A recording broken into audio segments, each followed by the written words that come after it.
On the Choose to Think podcast, I will encourage and empower you to engage and optimize your best thought life in practical, meaningful ways so that you can live day by day in joy, peace, and God's purpose despite all externals. This is Victoria, and welcome back to the Choose to Think podcast. I'm so glad you're here. Hey there, Brain Changer. Now, before we get started, just 4 quick items. Number 1, I have a gift for every single listener, and this is how you can get it. If you haven't already, would you take about 2 minutes to rate and write a review for the show on Apple Podcasts?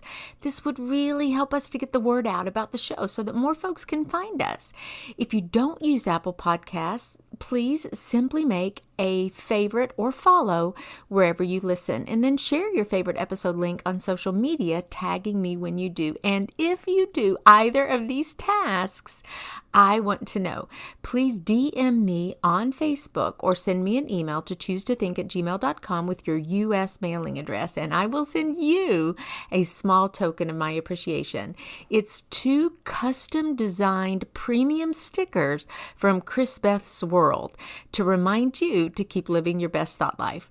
Number 2, be sure to check the show notes for the link to purchase your very own theme-based t-shirts based on podcast episodes. There are nearly 100 designs waiting for you over on the Choose to Think Merch and More store. Come visit us today and snag a t-shirt to give as a gift for that special someone.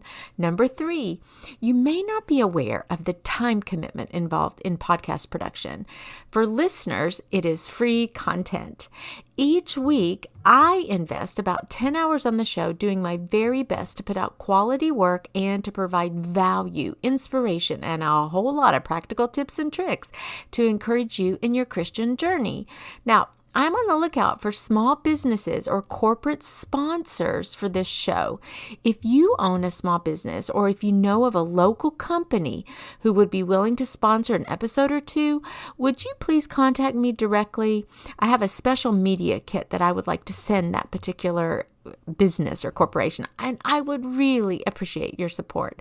And number 4, finally, I also create for you special cheat sheets, worksheets, and downloadables available on my website, and they're all free.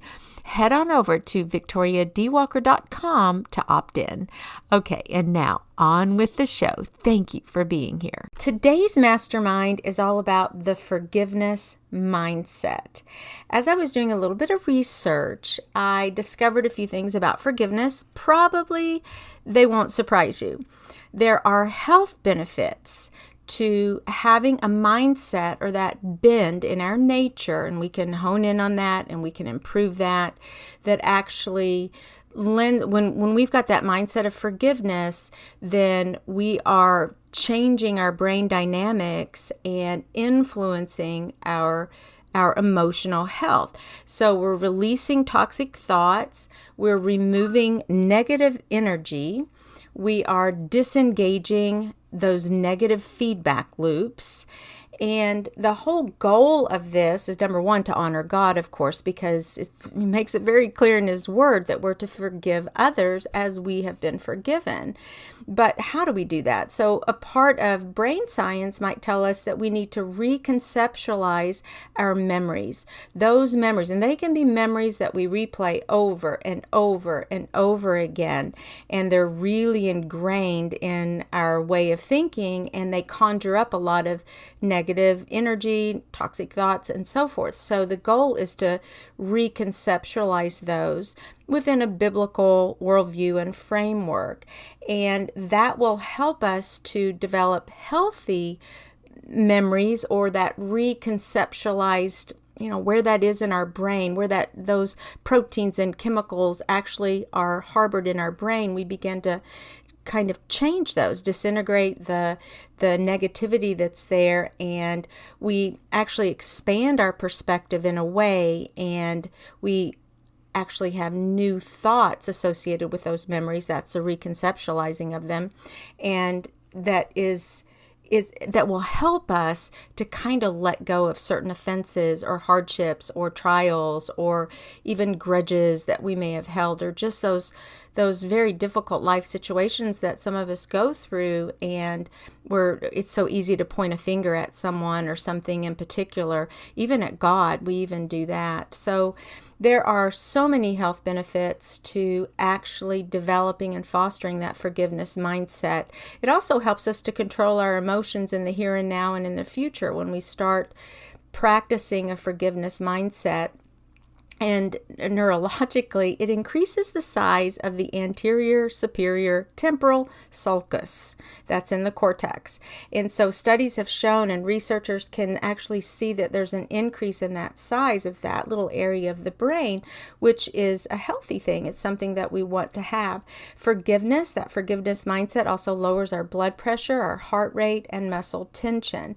And so today, what I'd like to kind of dip into, and I see Rebecca Wilcox and Joe Dietrich.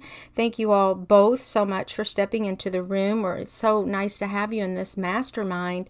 But I'd like to kind of jump into, okay, all this sounds good, but what does it really mean? And how do we practice the mindset of forgiveness? When we talk about reconceptualizing our memories, it might be something like this. Let's say someone made a hurtful remark, and we just can't let go of that. It really, really wounded us and affected us. And maybe they even did it repeatedly or said it repeatedly. And it hurts. It just plain outright hurts, and maybe it fosters even a root of rejection that we have in our hearts, or starts one or fertilizes one. And so the idea is to kind of pull away from that and look at that memory. It's stored in our long-term memory, and what new data might we be able to add to that? I love Dr. Levy, and David Levy is his name, and he's a neurosurgeon, a Christian neurosurgeon, and he speaks about how we actually forgive a little bit easier when we remember just how much we've been forgiven. It's like we always want to blame people and point our fingers at the things that they've done to us. But sometimes when we're the one who offends, when we're the one who says something hurtful, when we're the one that does something harmful or causes pain in someone else's life, we tend to justify that. But yet when we're on the receiving end, we want to, harbor that grudge, and we want to, we're screaming about how injustice was actually done.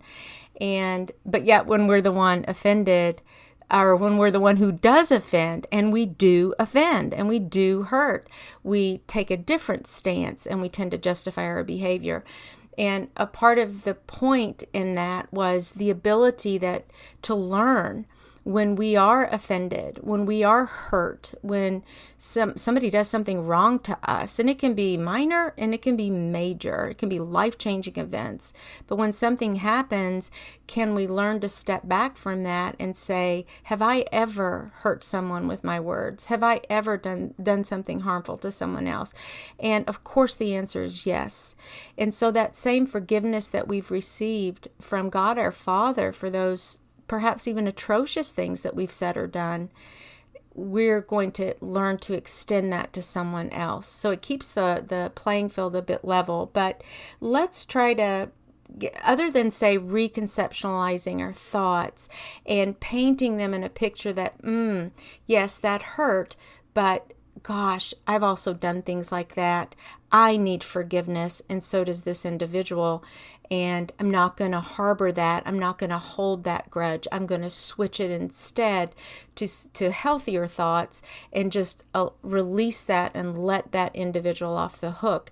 It's easy to say, but sometimes hard to do. But let me hear from you, Rebecca, on any, what do you do? How do you forgive? What do you literally do in the day-to-day of it to help yourself not take up the offense and harbor any kind of unforgiveness or resentment in your heart? Extending that self-love and self-forgiveness I think is key in beginning to create that environment in your heart when things do happen from someone else, that you are able to look at it in a kinder, I don't know if it's kinder, but just in a more grace-filled vision. But, I'm kind of stumbling here because I've had something really hard that happened a few years ago, and again last year, and it's with a family member and someone I love very much, and it cut me to the core. And when this happened the first time, I cried for 24 hours. It was so, it just, it was horrible. And I had to really work through that process, and it took me a while to get over that. But, it's a family member, and I love them, and I know at the bottom of their heart they do love me, even though they may not be treating me in the right way. But when this happened last year, I'm a much stronger person, and I'm learning to set boundaries.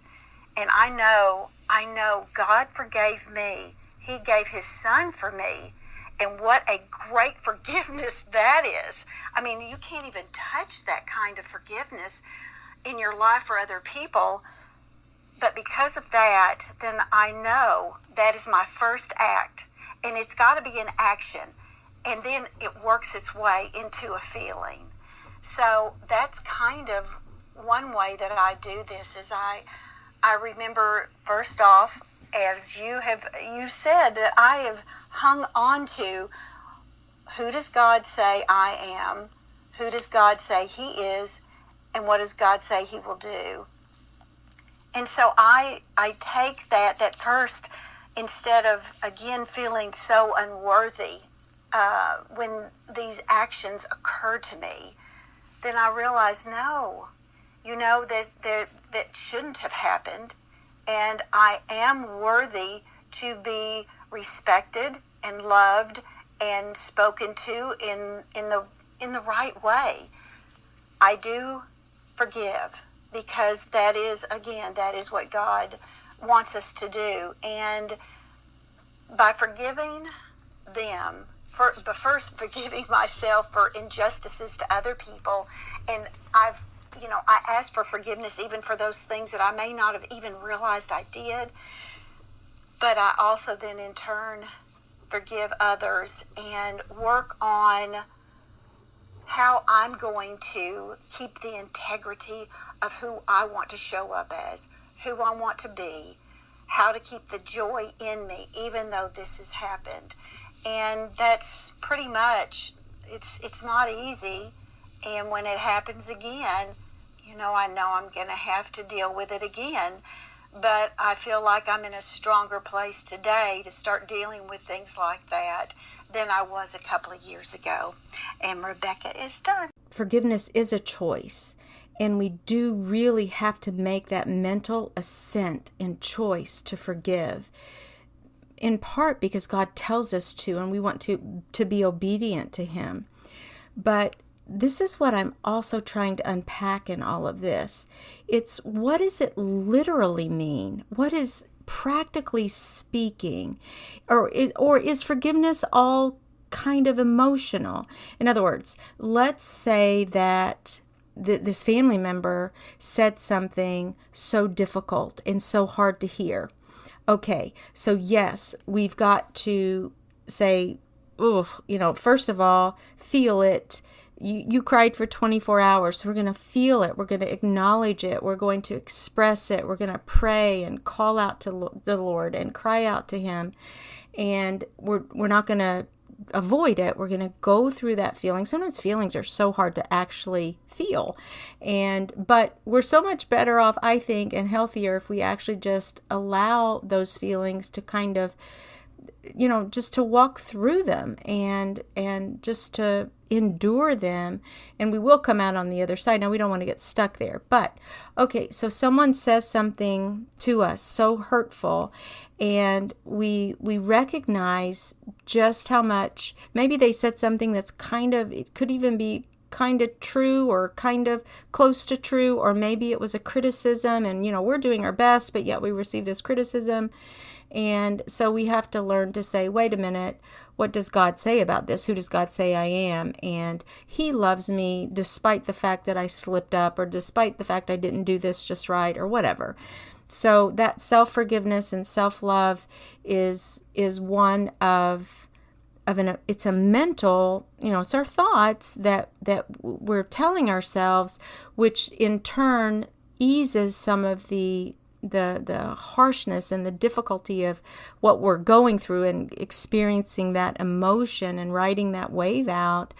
The thoughts, when we begin to tell ourselves the truth about it, then we can, we feel a little bit better as we go. So yes, that self-forgiveness, if I goofed, or the self-love, because what does God say about me and how does He look at me? And goodness gracious, we want to do our very best. I don't want to offend anyone, yet I'm sure I will, and I know that I do, but my heart isn't inclined in that direction. And then you mentioned setting boundaries, and that's something to me that seems a little bit more practically oriented as opposed to an emotional, that strategy with our thoughts and so forth. And then the actually leading us to the action where we're choosing forgiveness, because that's who we are. That's our identity. That's how we're characterized. We want to foster that forgiveness mindset.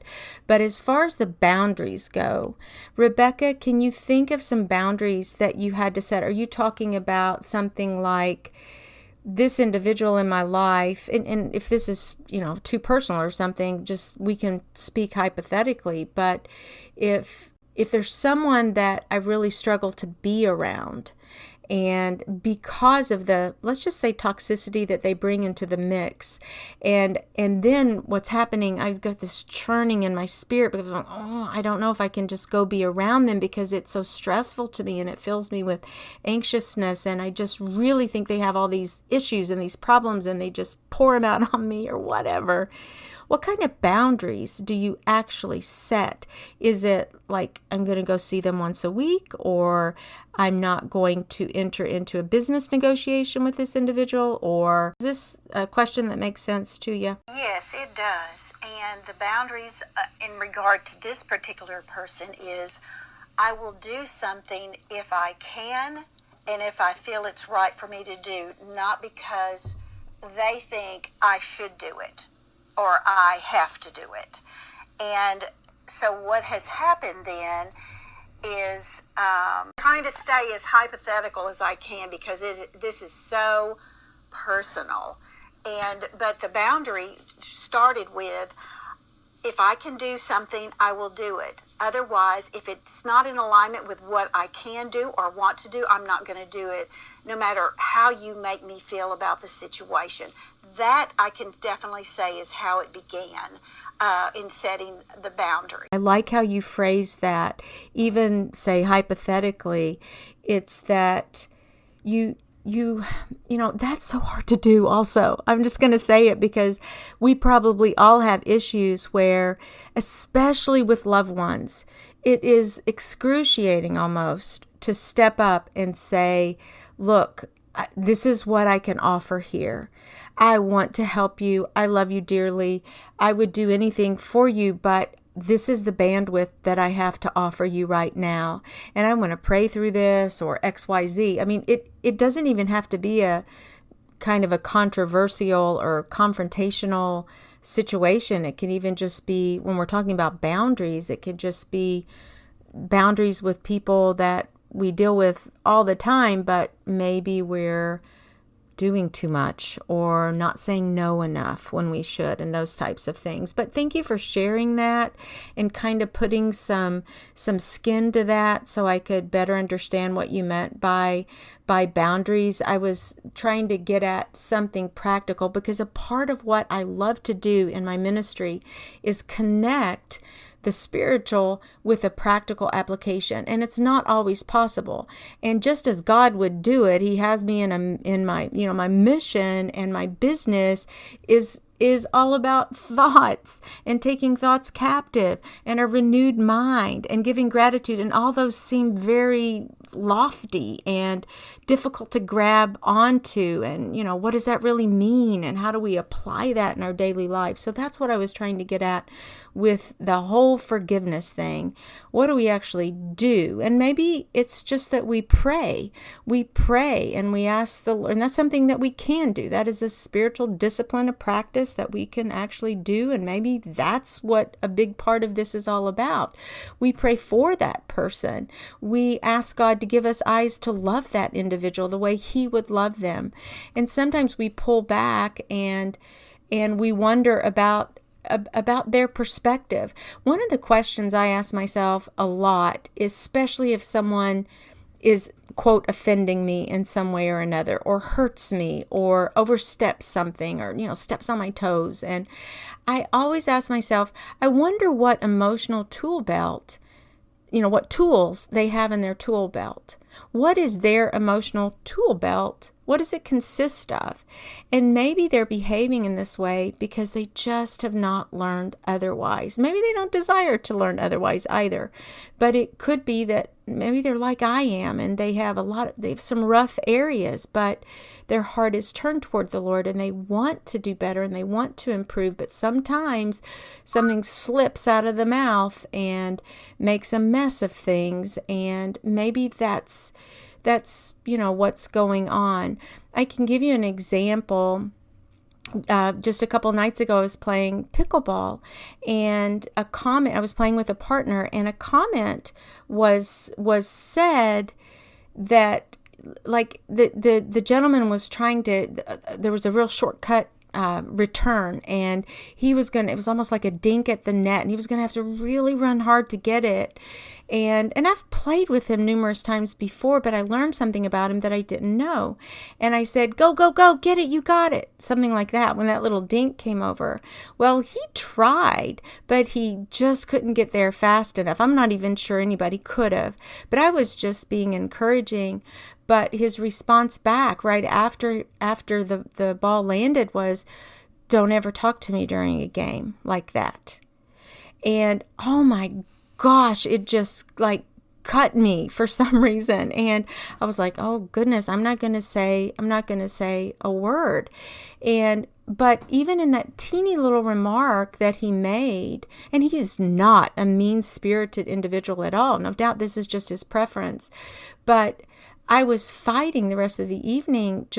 I was mad that he said that. And I felt bristled, and I felt somehow prideful or something. I don't know. Sometimes the whole forgiveness thing gives us a lot of opportunity to examine our own hearts and to rid ourselves of anxious thoughts and things that God doesn't want to have lodged in there. It can be beneficial, is what I'm trying to say. But when we have to deal with actually forgiving, because it may sometimes reveal what's in our heart. And I have historically struggled with the heart at a kind of a root of rejection. And so that comment caught me the wrong way. And then I pulled back, and it was later that evening, like 2 hours later, that he actually came to me and he said, Victoria, I am so sorry. Just forgive me for that. I'm not on my best game tonight. And thank you for tolerating me. Something very kind. And not everyone who says hurtful or potentially, kind of prickly things to us actually then turns back around and asks for forgiveness like he did. But of course, my heart softened very quickly, and I almost felt embarrassed that I did not offer him some sort of grace even in the moment. But I was operating out of my own deficit and my own, that sort of self-focus. So I want to grow, and I want to learn to be able to forgive those teeny things that happen from somebody who, he's just somebody I know, somebody who's in this big pickleball group of 25 people. And so anyway, and I don't know what emotional tools he has readily available. He did have the emotional tool in his tool belt to come back later and soften the whole thing, and which totally dropped any kind of, the air, the steam completely came out of it, and my heart softened immediately. And maybe the Lord was beginning to do that. But anyway, I love to put practical applications on spiritual truths. It's very hard to do sometimes, but that is what I find very helpful personally, when I can say, yeah, that sounds good, but how do you do that? How do you really do that as a 21st century Christian? What does that really mean? So Joe, I so appreciate that you've stepped into the room, and I know that you have at least 3 tips to give us. So you have the mic, Joe Dietrich. This one's a good one because this is something that I also talk about in my coaching. It's the second part of my leadership foundation is understanding the power of forgiveness. And when you were talking, Victoria, the scripture that came up, it was in Luke 7:47. It says, "Wherefore I say unto thee, her sins, which are many, are forgiven. For she loved much, but to whom little is forgiven, the same loveth little." So the opposite to that is we've been forgiven much, so we can love much. And for me, forgiveness, it's important. And I just realized how important forgiveness was about 10 years ago through various preachings and in going through scripture and in some things that happened in my life that really shaped and rocked my world.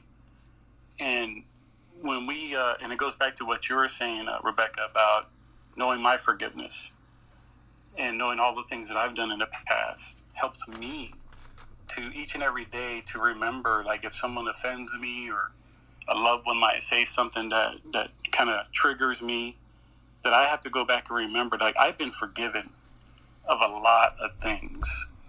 And if someone says something to me, I got to remember, look, God loved me so much that he forgave me. It was a free gift. It was something that I didn't earn, something I didn't deserve, but he loved me. Now, on the caveat of that, what was a real big aha moment for me is that when I realized that God loved me and he forgave me, he's like, and I was like, wait a minute. And this is something practical too that we can remember each and every day. He forgave me, but you know what? He also forgave them. He forgave them because he loved them too. And then I got to think to myself, and also these varying degrees of stuff that happens, we have to take into account. But he forgave them. And why am I refusing that person that he loves, that he forgave? That same forgiveness. Because he gave me a lot of forgiveness, and I should love in that same manner too. Not because it's a commandment, but just because of the free gift of love that he gave us. Just like you said before, it's been freely given to us. We should freely give as well. And when we experience that forgiveness, it's so powerful. It's overwhelming. It's joyful. There's peace, just like you were saying. All the beneficial attributes of forgiveness, when we activate it and genuinely walk in it, there's health benefits. But the biggest thing is the spiritual benefit that we can see through the eyes of Jesus and his forgiveness on that person. When someone just talks to us in a cross way, and I've been exercising this. I've been, thinking about this. It's like, you know what? They're a fellow traveler in life, and they're learning just like I am. And to say, look, you know what? It kind of stung me. But what's going on in their life? Did they just have a bad encounter with a child? That they're trying to raise, and that they kind of backtalked them, and that maybe the boss, kind of like made them work longer than they wanted to that day, and they missed out on maybe a game with their child, so they're kind of frustrated and angry, and they feel out of control, and then at that moment they just leashed on me. released all their frustration on me because of what's going on in their life. And it just, that's, to me, those are practical steps. Like you were saying, one, remember how much we've been forgiven. That is so wonderful. A free gift of salvation that we've been given that we didn't deserve. Two, people are fellow travelers. They're going through an experience too that we're not even aware of sometimes. And to recognize that they need that same forgiveness. And you know what? When we exercise that, there's a third possibility that'll happen. That they will experience God's love through our giving of forgiveness and grace. And they might experience him in a new way and say, you know what? I just treated you so horribly. I'm so sorry. Why didn't you respond? I was expecting you to, bring the nuclear arsenal in, but you responded in grace. And that will be an opportunity to just share God's love and grace with them. It's so wonderful. And my life has truly changed when I operated in forgiveness, operated in God's grace, that I've experienced more joy each and every day.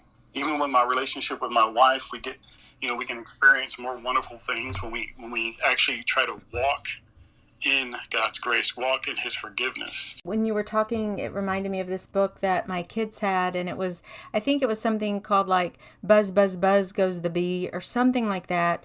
And the bee stings the cow, and then the cow bites the dog or the goat, and then the goat chases the chicken, and it's just this cascading, you hurt me, and then I'm going to go hurt someone else. We kind of vent or take it out on other people. So that's a really good point. Even when driving, surprisingly, so many people get up in arms when driving. Somebody cuts you off and you're ready to just bash them in or yell at them, or maybe you're on the other end of that. But I don't tend to do that, because I always think, what's going on in their day? I mean, not too long ago, I had my flashers on my vehicle, and I was flying down the road, and because I needed to get to my daughter because she was in labor, and I needed to get to their house to watch their daughter, and I was, and then another time that same daughter was in a helicopter being transported to the trauma center at the University of Kentucky because of a horrible automobile accident. And I didn't know if she was alive or dead at that point. And I was just praying the whole time, Lord, please open the way up for me as I travel to get to the hospital. But I have no idea what I did driving wise. I'm sure I made people mad along the way, or, just maybe I cut in front of them, or I was honking at them, get out of the way, please. And whatever. I mean, because I just needed to get there.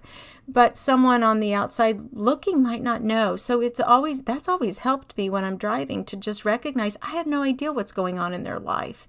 No idea. And so how can I extend some grace? Because I've certainly been given grace. So all of those are wonderful, wonderful reminders. And just as God would have it, I do a devotional. It's a Timothy Keller devotional, and it's called God's Wisdom for Navigating Life. And my daughter-in-law and I actually do this. And today's devotional was somewhat about forgiveness. And I want to read that as we're kind of closing out here. But he uses the scripture on this day as he's going through the Proverbs. Matter of fact, Joe, you might really like this since you've dealt a lot with the Proverbs and so forth. But he's quoting from Proverbs 23 and 29:23 that says, "It is to one's honor to avoid strife, but every fool is quick to quarrel.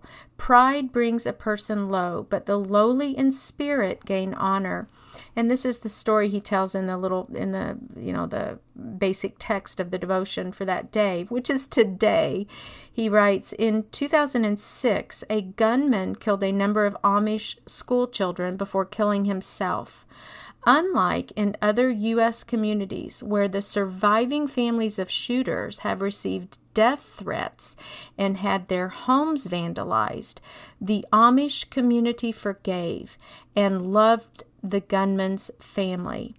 Some expressed hope that others could emulate this example.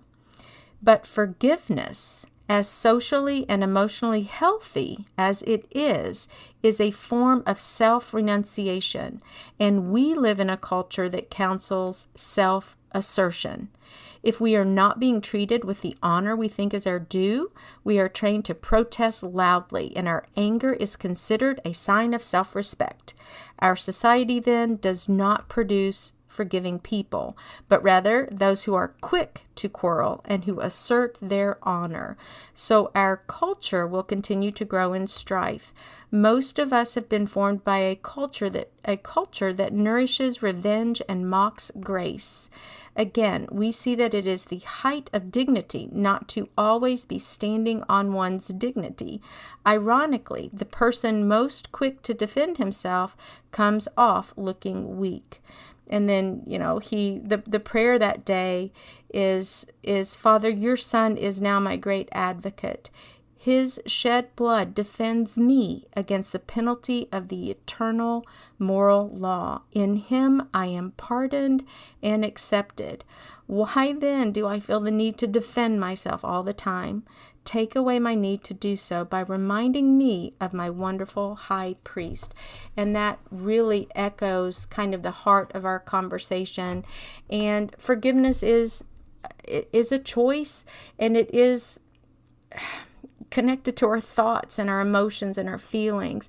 But like you said, Rebecca, if we put into action the correct behavior, then often our feelings do follow suit.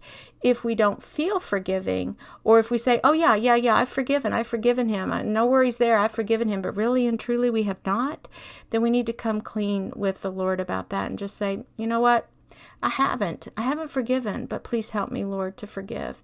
And He will do it, and He will show us exactly how to do that. And as we consider the tools that others may have in their tool belt, and maybe the deficiencies that they have there, and as we consider the great and marvelous grace that we've been given, how much we've been forgiven, then it certainly does help, practically speaking, for us to then extend that. I love the verse that you quoted also, Joe, who loves more, the one who's been forgiven more loves more. So it offers us plenty of opportunity to not only receive that love, but then to demonstrate it in ways as we bump up against people every single day. And sometimes it's just a matter of offering a gentle answer when our feelings have been ruffled, because that can also turn away a little bit of strife and quarreling and so forth. Through this, I've just been listening, because one of the things that I do with my coaching clients is I'm helping them to learn how to use their voice. Because a lot of times when we are wronged, we just stay silent and we just let that seep into our being. And even if we forgive that person, we can still use our voice to be able to say something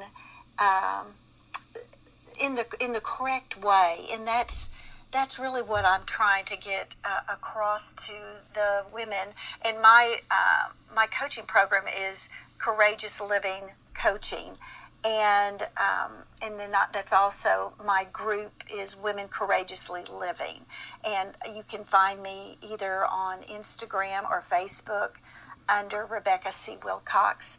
But if we can use our voice in the correct way, and a lot of times we might need that download from the Lord on what words to say, but it's just to always look at that other person and not say, what's wrong with you? But what happened to you? And I've read that somewhere and I can't remember where it was, but again, if we never learn how to properly use our voice, then that's just an area that we will always falter in being able to resolve these issues that can arise either on our part or on somebody else's part. And thank you, that's it. What a great reminder about the words that we speak and your you're on target, Rebecca. If we're gossiping about that scenario, if we're slandering or misaligning someone or disparaging their good name, then that's not a good thing. And so we do need to be mindful of our words, and that's another very practical thing that we can do, although it starts in our heart still. But a good connect point and a good revelation of what our heart is made of often is through what we speak, because through the mouth our heart can speak and reveal a lot of things about us. So what a great reminder on that. Thank you so much, Rebecca. And Joe, I'm going to go to you now. Yeah, thank you again, Victoria, and thank you, Rebecca, for that wonderful reminder. No, the last thing I want to say, and it was something that truly it helped me as another part, an aspect of forgiveness, is when we actually truly forgive. It doesn't mean that we forget, because we talked about that already, about choosing your words, about setting boundaries and things of that nature. But when one of the biggest aspects is when we forgive, is that we release that offense. We release it, and it's almost like if anybody's had a backpack and carried it for a great deal of time, like we used to do in the military, or I used to do in the military, and they still do it. When you take that backpack off after walking so many miles with it, you do experience like a physical relief on your body, and your body is almost thankful for getting that backpack off you. And that's what forgiveness does. And I'm glad you brought this up, Victoria, because people need to be released. People need to be released, and forgiveness is one of the ways that we can forgive the things that have passed. Because, like, if someone offended us, that person is going on with their life, and we're sitting here holding on to that person's offense and dragging it and dragging it and dragging it, and we're wondering why our life is not as abundant as it should be. So I want to encourage everybody. Forgiveness is the key. Take our tools that we've given you, apply them, ask God to help you to implement them, because God doesn't want you holding on to all that stuff. He says to come to me, all those who labor and heavy laden, and I will give you rest. He wants you to find rest, peace, joy, fulfillment in life again, and forgiveness is a key. Forgiveness is a key. And if anybody wants to find out what I'm doing, go to joedetre.com. That's JOEDETRE.com. And you can find out all my stuff about my podcast, coaching, interviews that I've done in the past, and I just want to pour into people's lives so they could be the leader they want to be. God bless you all. I really appreciate your support in coming into the room, and you can also reach me on the Choose to Think podcast, and that is with the number 2, and you can also reach me at victoriadwalker.com. So God bless you all on your journeys. Thank you for the wealth of wisdom that you have offered today. Thank you for just having this mastermind with me so we could roll this over, and maybe, just maybe, and I don't really even doubt it, there's someone who'll be listening to the show, and they'll feel that sense of loving conviction on their heart, and maybe it's going to be something new that they step out and do differently. Maybe they reach out to someone, maybe they drop it, like you said, drop that load. They let somebody completely off the hook, and maybe it will change lives. So I appreciate your words of wisdom and your time and the energy that you all have given. So God bless you, and I hope you come back next week, 12:30 EST, right here in the Choose to Think podcast room. And that's a wrap, Brain Changer. Thank you so much for tuning in. And say, if you like what you hear, please consider sharing this link to the show with a friend or a family member who you think might be encouraged by the inspiring and hope-filled messages that I try to put out every single week. So thank you so much for your support. And until next time, Dios primero y que Dios te bendiga. Ciao.